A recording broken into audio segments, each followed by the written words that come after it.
abastecer aqui minhas palavras de forma muito pontual. No papel da presidência dessa comissão, nós cumprimos um requisito institucional de trazer para a Assembleia um debate daquilo que tem que ser feito. E aí o professor Cleiton foi muito feliz em apontar aqui, nobre deputado João Magalhães, deputado nosso líder, doutor Maurício, sobre o erro de procedimento. Nós não estamos discutindo aqui se a questão da venda ou não de usinas da CEMIG e da realização ou não de ativos dela é o ponto principal a ser tratado no momento. Mas estamos discutindo, primeiro, que, dentro do arcabouço regimental e da Constituição Mineira e também da Constituição Federal, passa por esta comissão, passa por essa Casa Legislativa, um debate sobre a eventual venda ou não de qualquer ativo de qualquer empresa pública do Estado. Mais ainda, nós trazemos aqui um debate do arcabouço jurídico sobre as condições para possível discussão sobre venda ou não de ativo. Por quê? Se nós prezamos por um Estado democrático de direito, e principalmente nesse momento que o país passa por um grande procedimento de transformação através do PROPAG, proposto aqui pelo Bloco Democracia em Luta em Minas Gerais, proposto pelo nosso senador, ex-presidente do Congresso, Rodrigo Pacheco, e pelo governo do presidente Lula com o Haddad, de, a partir dos ativos públicos, poderem ser incorporados em negociações do PROPAG. Nós trazemos aqui alguns questionamentos se o não empoderamento das estatais, a não efetivação de política pública para levar a extensão de rede, para construir subestações em vários cantos do Estado, para construir mais usinas, para dar mais manutenção, se isso aí não se torna ato de improbidade administrativa, porque lesa um patrimônio que poderá vir a ser incorporado a um capital estatal. Mais ainda, a um capital estatal dentro do PROPAG, numa recomposição com o governo federal. Mais ainda, esse papel da exigência legal, da consulta popular e do quórum qualificado de uma Assembleia para uma possível aprovação.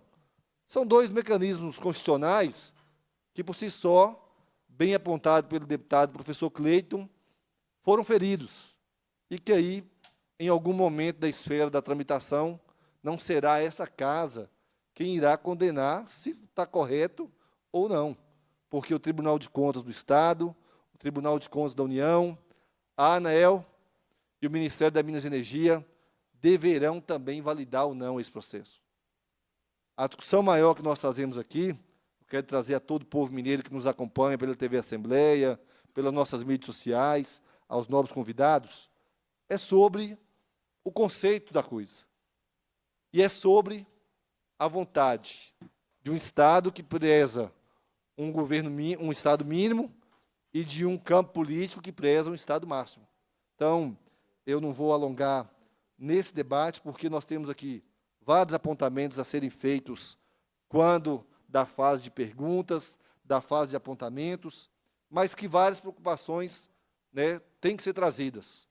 Por exemplo, deputado Leleco, o que tem ocorrido hoje com a geração distribuída em Minas Gerais, onde mais de 10 mil empreendedores de geração distribuída que colocam energia solar na casa do cidadão mineiro, nas indústrias, nas fábricas, têm sido lesados, têm se sentido prejudicados porque a CEMIG nega o parecer de acesso, alegando fluxo reverso ou, muitas vezes, indisponibilidade de rede, o que, em vários pontos, nós apontamos ser uma inverdade, uma vez que o próprio Ministério de Minas e Energia tem investido 9 bilhões de reais nas linhas de transmissão para garantir, principalmente, a capacidade do fluxo da energia fotovoltaica para garantir a energia mais limpa, sustentável e barata para o povo. Então, também vem apontamento se, além da questão da venda das 3 usinas hidrelétricas e de uma pequena central, feita de forma irregular dentro do processo legal, se não gera realmente uma improbidade administrativa. Mais ainda por tudo aquilo trazido aqui pelo deputado professor Cleito. E, por fim, o intuito dessa audiência é abrir esse debate de forma democrática, de forma bastante progressista, porque também o nosso papel é de valorizar aquilo que de bom o Estado tem cumprido, do ponto de vista do papel do Estado, independente de governo. E aí eu cumprimento, principalmente na pessoa do doutor Márcio Canguçu, de toda a equipe que esteve lá, o doutor João Paulo, que esteve na CEMIG por um bom período, o Franklin, que eu vi também, que conseguiu conduzir conosco um processo, deputado Leleco, que foi de retomar o programa Luz para Todos no Estado de Minas Gerais. Hoje, nós conseguimos provar, naquilo que a CEMIG dizia até o dia 23 de dezembro de 2023, que estava universalizado o acesso à energia rural em Minas Gerais, que era uma inverdade. A CEMIG assumiu, mais de 4.000 processos já estão sendo instalados pela Embepar, pelo Ministério, já estão sendo tratados pela CEMIG. Eu parabenizo a equipe da CEMIG que assumiu esse compromisso e espero mais, que além dos 4.000 processos que já têm sido tratados pela Embepar, que irão ser inicializados o trabalho da ligação do Luz para Todos a quem mais precisa, nós possamos juntos, a partir do trabalho dessa Comissão de Participação Popular, a ANEEL, Ministério da Minas e Energia, Embepar e CEMIG, alinhar sobre o segundo ponto, porque a demanda que nós temos de energia, de extensão a quem mais precisa, se nós mobilizarmos, efetivamente vai beirar mais de 20.000 famílias que ainda vivem na base da lamparina. Então, são provocações trazidas para um debate do todo, porque esta questão central da venda das usinas, ela é um ponto inicial daquilo que está por vir na discussão, uma vez que já foi protocolado nessa casa uma proposta do governador de uma eventual privatização das companhias das estatais mineiras, mas que, no papel institucional dessa comissão, nós iremos fazer um debate amplo com a sociedade, promover consulta pública, caso essa proposta avance nessa casa, e dar também, nobre diretor, Marcos Soligo, todo o direito do debate, do diálogo progressista, porque aqui é essa casa. O intuito da comissão é debater algo de interesse do Estado. E aqui foge-se qualquer pensamento ideológico daquilo que nós acreditamos que é melhor ou não para o Estado. O que essa comissão quer debater são os investimentos não realizados, ou possivelmente, o porquê da não tratativa constitucional sobre a venda das usinas.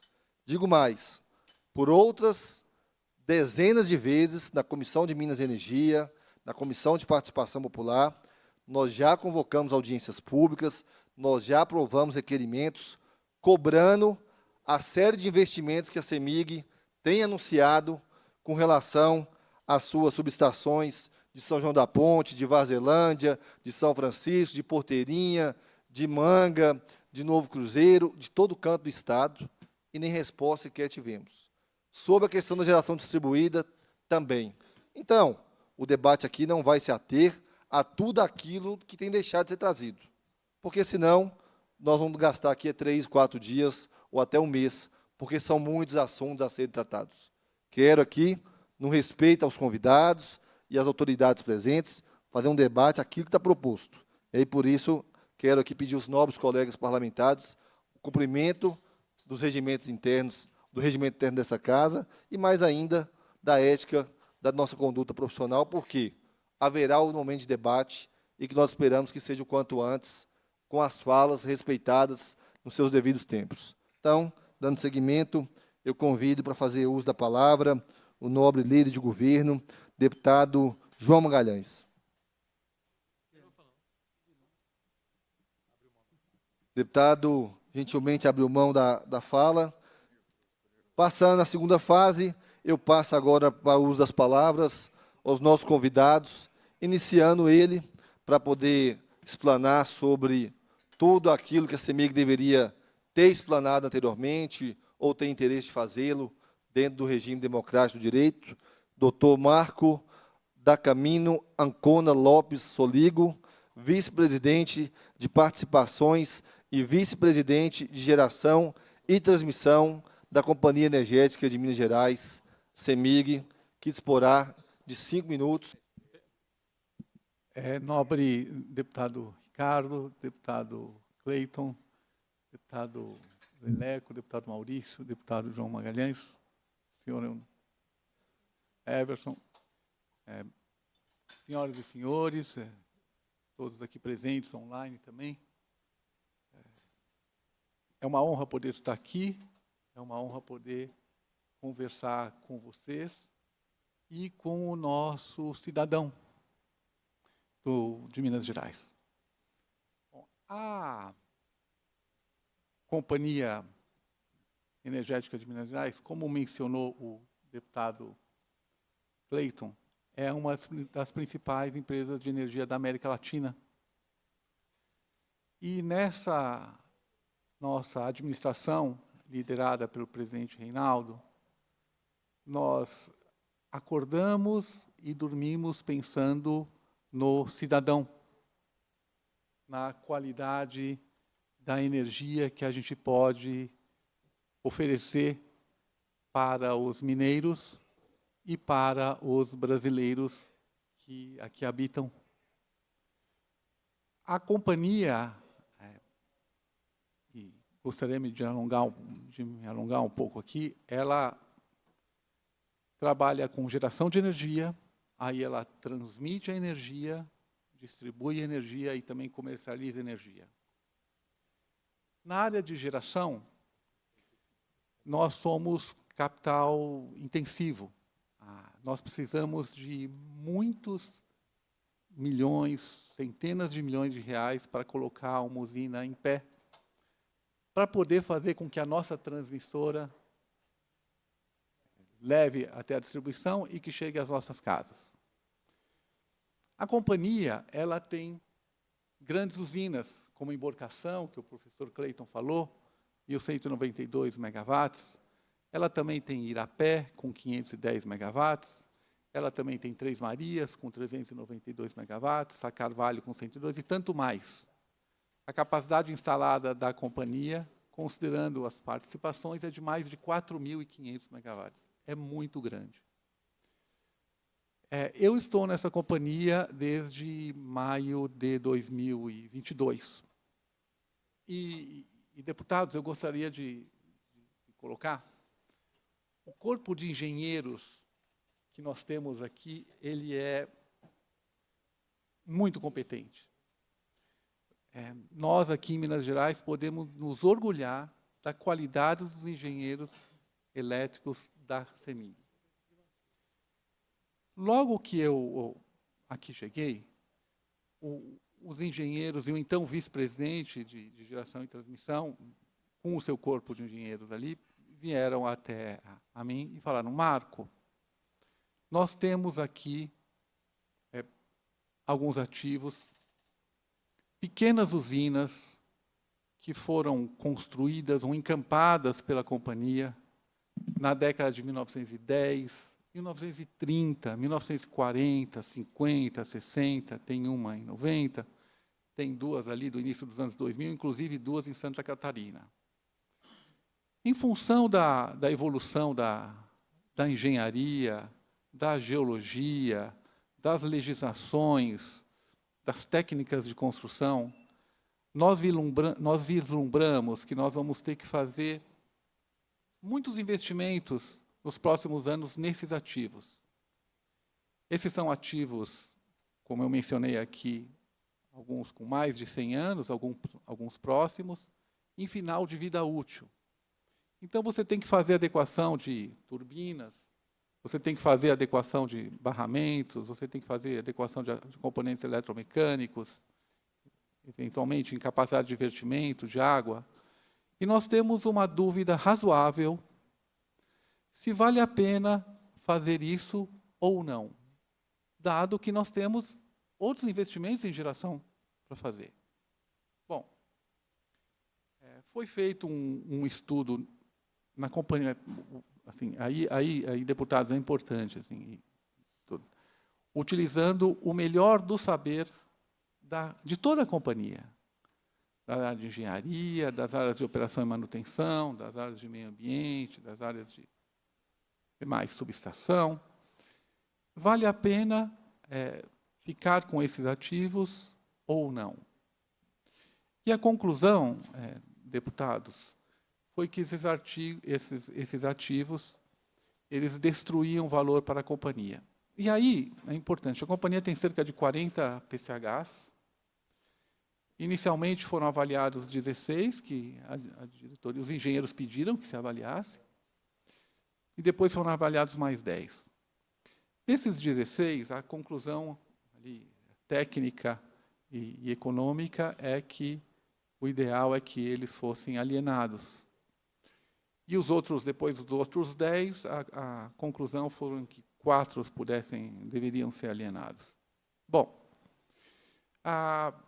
foi fixado um valor mínimo dessa alienação, e esse valor mínimo era um valor que a companhia não destruía, né, que mantinha valor para a companhia não ia deixar de perder, e poderia haver ainda uma competição, porque eram processos públicos, transparentes, que observaram todos os regulamentos, regras, legislações vigentes aqui.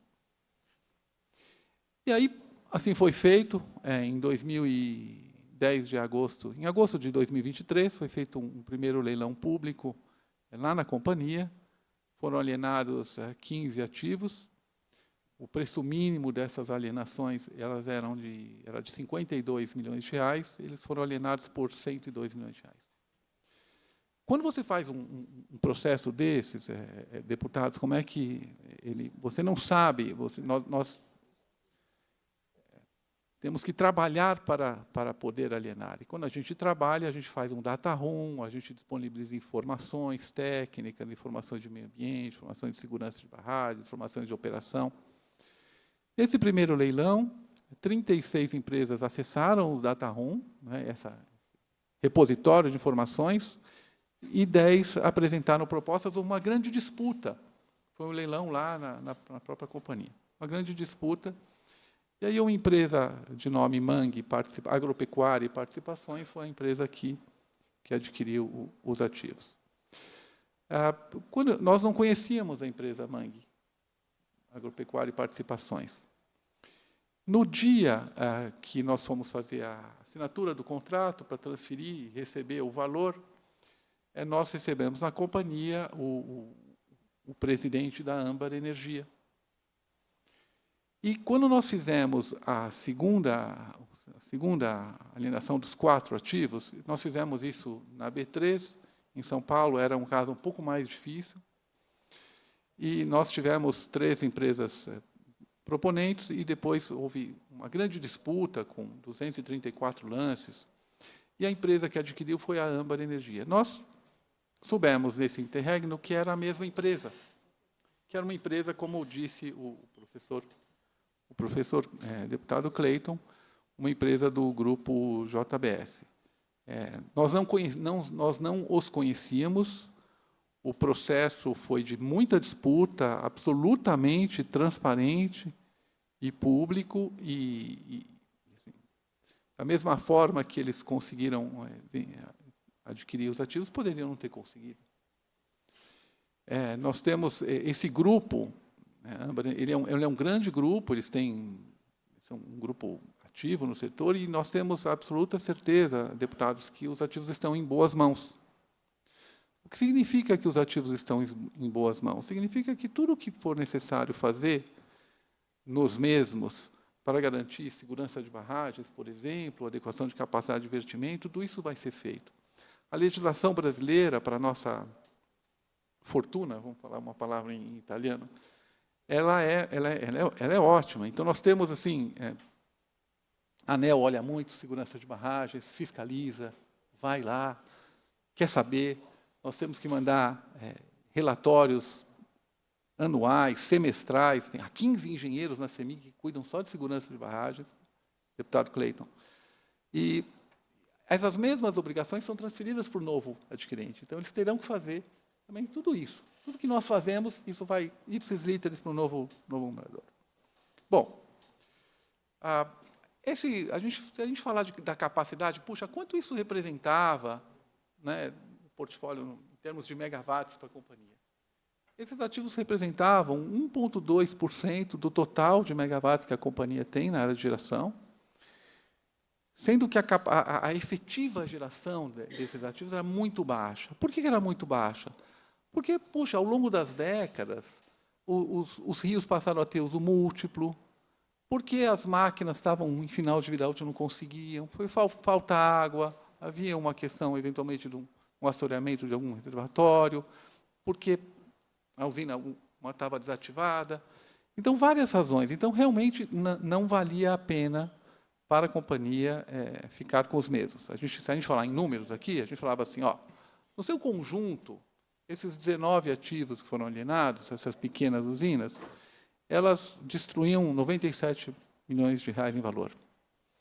Nós conseguimos, pelo processo transparente, competitivo, bem executado, deputado Ricardo, 152 milhões de reais.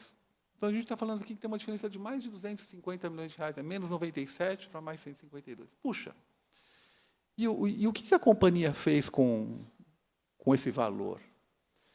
Nós, como eu disse, a nossa preocupação de dia e de noite é com a qualidade do fornecimento de energia para o nosso cidadão, nas cidades e no campo. Nós investimos esse dinheiro na construção de 2 usinas fotovoltaicas que a companhia fez. Já estão operando, e muito bem. Uma fica lá em Três Marias, onde nós já temos uma usina maravilhosa, que é uma jusante, né? E a outra fica em Montes Claros, perto de Montes Claros, que é Boa Esperança. Essas 2 usinas elas somam uma capacidade de geração de 155 megawatts, mas aqui já era. Aqui elas são estado da arte, elas têm um acompanhamento por software assim, maravilhoso. Então, ótimo. Num debate amplo que, por mais que nós estamos tratando sobre a venda de usinas da Companhia Energética de Minas Gerais, eventualmente feitas de forma irregular ou não respeitando os preceitos constitucionais, tudo que nós tratamos aqui sobre os ativos da CEMIG diz respeito a colocar energia para colocar água nas comunidades rurais, a colocar usinas solares, fotovoltaicas, do ponto de vista que atenda aos projetos produtivos do PAA, e que irá, com certeza, num próximo debate, uma vez que o doutor Marco Sóligo tem sido muito solícito, tem sido solícito em começar a aprofundar esses debates do cumprimento da obrigação do que o Estado tem que fazer. Então, muito obrigado, deputado Ricardo. Queria agradecer a presença da nobre deputada, ao seu colega. Só ia pedir licença um minutinho para aproximar o microfone, para constar nos anais. Eu gostaria de agradecer as suas palavras, deputado Ricardo, também agradecer as palavras da nobre deputada, da sua colega que saiu agora. Gostaria de colocar que nós temos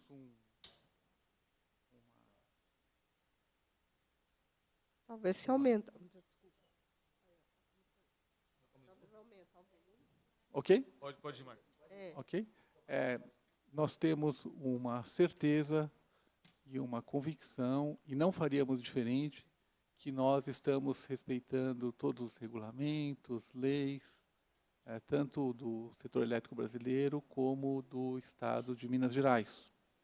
Essas pequenas usinas que foram alienadas, elas são usinas, eu não mencionei ali, a maior delas tem 9 megawatts, mais uma garantia física de 1,8 megawatts, e a menor ela tem 0,3 megawatts, num universo de 4.500, mais de 4.500 megawatts da companhia. Então, eram ativos muito pequenos, em final de vida útil, com uma geração ínfima de energia, e fazia sentido, do ponto de vista técnico e econômico, que eles fossem alienados. Queria também colocar que a companhia, para fazer esse investimento de 49 bilhões de reais que nós temos que fazer nos próximos 5 anos, e aqueles que foram feitos nos últimos anos, de 5 bilhões no ano passado, 4 bilhões no anterior, 3 bilhões no anterior, nós tivemos que fazer uma realocação de capital. E o que é uma realocação de capital?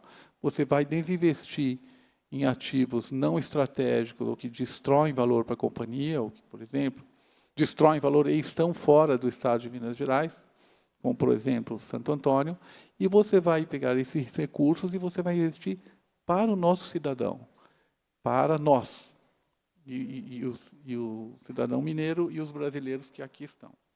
Então, isso foi feito. Queria colocar também, que foi mencionado aqui, a usina de Marmelos.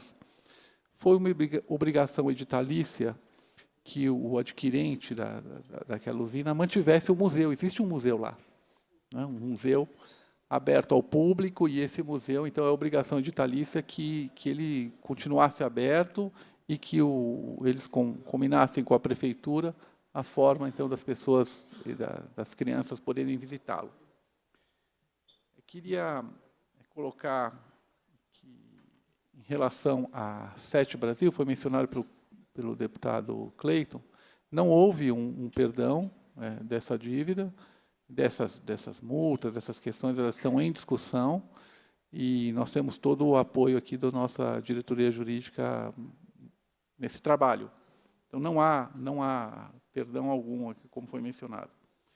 E dizer que o deputado Ricardo, o deputado Cleiton, o Everson, Cleiveston, que foi uma honra poder estar aqui com vocês, escutar, debater, e seguimos em frente, aqui em prol do maravilhoso estado de Minas Gerais.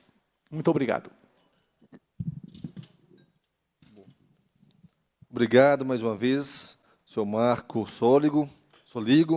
E aí, quero dizer aqui a todos que participaram dessa audiência, de forma presencial, de forma remota, aos participantes da plateia e a todos que nos acompanharam pela TV Assembleia, pelas nossas mídias digitais, da Assembleia, dos nossos mandatos, que todos os apontamentos trazidos aqui constam nos anais dessa casa, e aqueles apontamentos que merecem, né, ou necessitarão de uma resposta mais pontual, serão apontados em forma de requerimentos na próxima audiência, para que a CEMIG possa trazer os números, trazer as informações claras e, com isso, promover aquilo que foi o objeto da audiência. Um debate sobre a questão das usinas que estão sendo vendidas, né, de forma, no nosso entendimento, não ideal, mas que o governo agiu naquilo que ele entendia. Não poderia deixar aqui de fazer menção que, há 3 anos atrás, essas mesmas usinas tiveram o seu tempo de vencimento para possível leilão prorrogado, graças a uma ação do deputado Virgílio Guimarães, à época, que, numa ajuda ao Estado, né, no entendimento amplo, com apoio de vários colaboradores dessa mesa, aprovou emendas que garantiam a permissividade do não leilão dessas usinas na época, garantindo aí mais de 500 milhões de receita para o Estado nesses anos, na CEMIG, e aí que trouxe esse debate hoje. Então, quero agradecer à CEMIG pela participação, agradecer aqui a todos os demais convidados, parabenizar o professor Cleiton pela autoria, pelo embasamento técnico trazido aqui, agradecer a cada um e a cada uma que participou conosco, e, cumprindo a finalidade da reunião, a presidência agradece a presença dos parlamentares, dos convidados e do público presente. Convoco os membros para a próxima reunião ordinária, determina a lavratura da ata e encerra os trabalhos com uma ótima noite. Muito obrigado.